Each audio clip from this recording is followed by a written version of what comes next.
Gospod Planinšec, starši nesrečnega prvošolčka so se včeraj oglasili pri vas za pravno mnenje. Kakšen je vaš dogovor z njimi? Tukajšnja, torej moja odvetniška družba je prevzela ta primer. Je pa že iz osnovnih podatkov jasno, da gre za odgovornost in bomo vlagali kazensko ovadbo. Tako bomo terjali seveda kazensko in materialno odgovornost od oseb, ki so za ta dogodek odgovorne. V vsakem primeru menimo, da gre za odgovornost fizične osebe. Zoper koga bo vložena ovadba?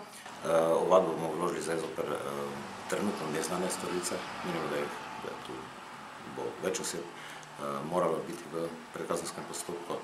Bomo pa vztrajali, da se ugotovi. Imate mogoče kakšne podatke, dokot je nesreča raziskana strani policije? Glejte, zdaj policija v vsakem primeru verjetno izvaja postopke. Menimo, da so s postopki že začeli, vendar menimo, da je pravilno ravnanje odvetniške družbe, da zaščiti interese staršev in pa tudi otroka in da se od te stvari ugotovijo, da se bodoče ne bi dogajale. Kazenska ovadba bo vložena, česa se sumi, torej neznane storilce, kakšna je kvalifikacija kaznivega dejanja?